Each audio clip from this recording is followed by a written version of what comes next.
Computer. All right, so here we go.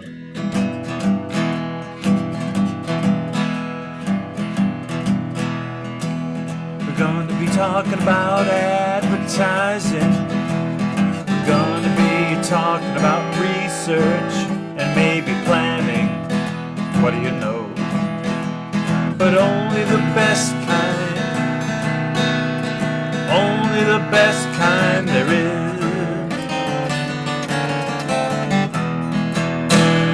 Hello, everybody. I'm Paul, and that's Lizanne. Say hello, Lizanne. Hello, everybody. We are going to natter on about advertising, but today we're going to get right into, I think, a contentious subject. Is research rubbish? Is planning perfect? Does it lead to greater ads or not? So what do you think about that? Well, I'm quite glad you asked me on here because it's been a bit of a bugbear of mine for years, probably ever since I started in research 25 years ago. Oh my goodness, I forgot to ask you to introduce yourself to anyone who's watching this. Maybe do that directly or indirectly as you make your argument. Yeah, so I'm Lizanne. I'm from Froghopper, which is branding agency is probably the best way. I can do market research, but I originally started in research years ago after doing psychology, mostly client side. Mostly food companies like Unilever, United Biscuits, BT, and a little bit working in an agency, in a research agency. So I've done all of that. And then what I've ended up doing on my own is the kind of branding consultancy bit. So early brands, quite a lot of startup work, small companies wanting to stand out, or it can be big companies like I've worked for. I've done the big corporate jobs for quite a while that have a brand and they're not quite sure how to grow it, or it's in trouble, and I might get called in then. So that is who I am. Yeah, so I have done a lot of advertising research as part of it. So quite expensive campaigns for big brands like McVitie's, which is a massive biscuit in Britain, and also abroad now in some cases. What else have I done? Crisp brands like McCoy's, Hula Hoops, KP Nuts. What else have I done? Oh yeah, Unilever advertising. So Bird's Eye Fish Fingers, Walls Ice Cream. So quite big companies, Mm. quite big budgets. They have to do research because they're not going to spend that amount of money unless they know it's going to pay back. And one of the ways of doing giving you a bit of confidence is the research, hence me. And Okay, then the other, right there. That's boy, that's as good a place to jump in as any. Why do you think big companies love research so much? because they're spending on average at least £1 million plus, sometimes as much as 20 million. So why would you not want to check that's going to be money well spent? Well, what do you think they get from doing research? Confidence is what they go in for. So will it work? Um, and what they also get with a good agency and a good researcher is development. Now, creatives hate that bit because they hate the thoughts that consumers might actually help them make a good idea into an even better idea. But believe it or not, it does actually happen. Okay, but can research predict the future? No, no, it doesn't predict the future, but it does give you a confidence that when it goes on air and you spent all that money on it, it's not going to flop. They're going to understand it. They're going to get it. It's going to be well branded. It's going to track well. So people like yourselves in the old days that got, well, I don't know if you still do, commission based on an ad performing well, you'll get an idea about that beforehand. Oh my gosh, the original model was commission on the ad running. Media, you didn't make any of your money until it got out into media, so get into media as soon as possible. What a horrid model. All right, but to the point, research seems to be necessary. And whether you call it data, even back then it was still data, we just update the name. It seems to be important. It seems to be satisfying a human need because people are nervous. Yes, The but more I would money you not call it spend, the data. more nervous Sorry. you are, eh? Say that again. The more The nervous more you are, you spend, the more nervous you are. Not necessarily, but it does fall on your head, doesn't it? If you're a marketing director or a CEO that spent a fortune on advertising that's an embarrassing flop, yes. But anybody wants to know, don't they? Even a startup, and particularly startups, because money is really tight quite often in the early days, is this going to work? Well, but then here's a good question then. Okay, obviously, if you're spending $50, there's no money for research, you just go for it anyway. But if you're spending 50 million, obviously we've got to make sure. What do you mean make sure? Well, we've got to find out what people are thinking. Why? To see if what we're going to do will work. And how will we know that? We'll listen to what they say. But they don't know what they want. But we learn things from that. What do you really mean? It means that I've got a binder, or I've got a spreadsheet, or I've got videos I can show my boss I did my job and you can't blame me. Right? Well, I can see you're coming from the other side, aren't you? Obviously.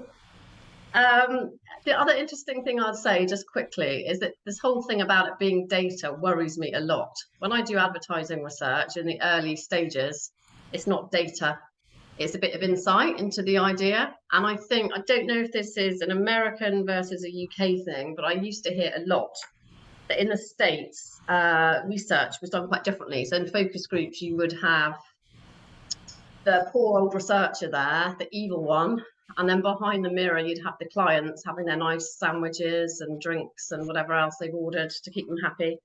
And then the researcher would literally have an earpiece to say, ask this question, ask that. They'd have to come out quite a few times, go back in, and it was very robotic. Now, I don't know if that has changed or if that was true, but certainly there are different ways of doing research. That's not data, that's qualitative research that'll give you a, is it interesting? Are there legs in it?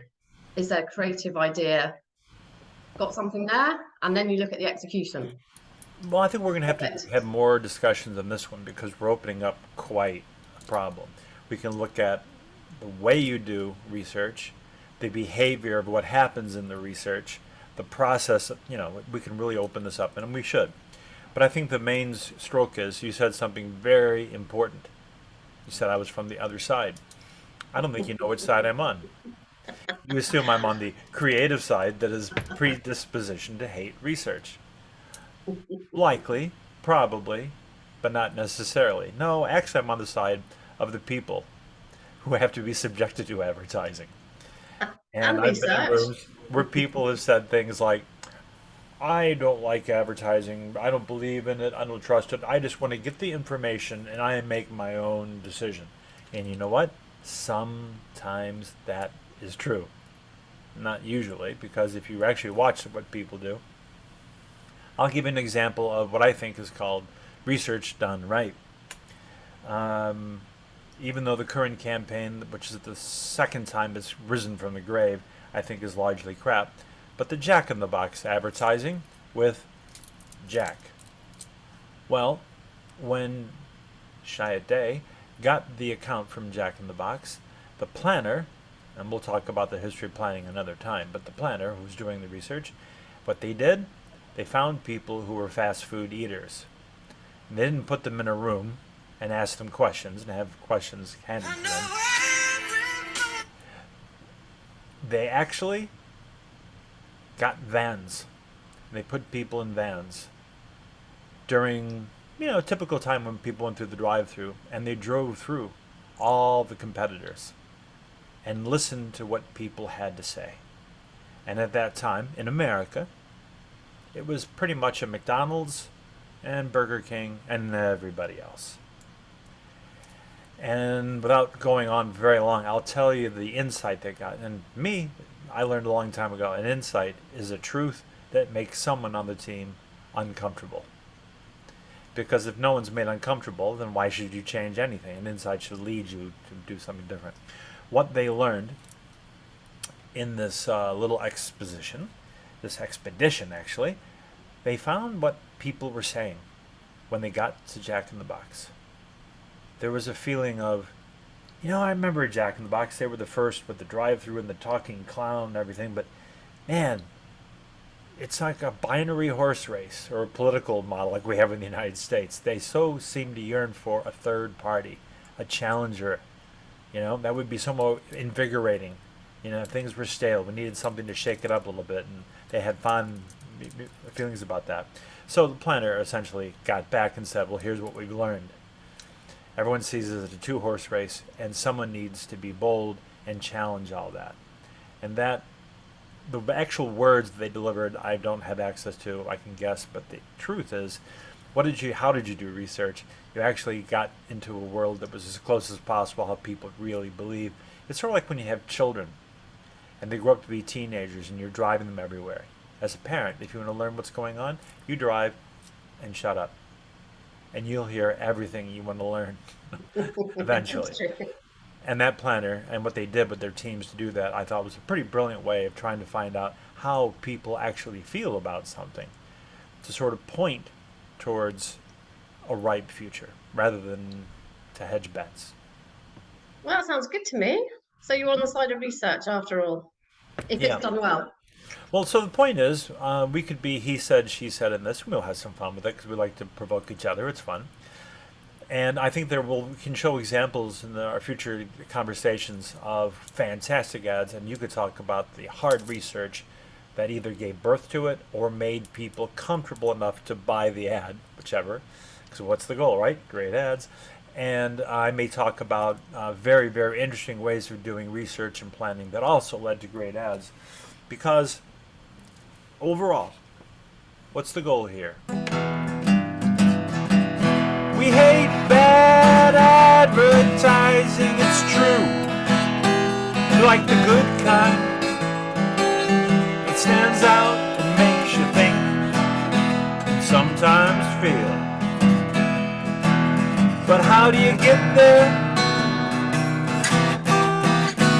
That's for debate.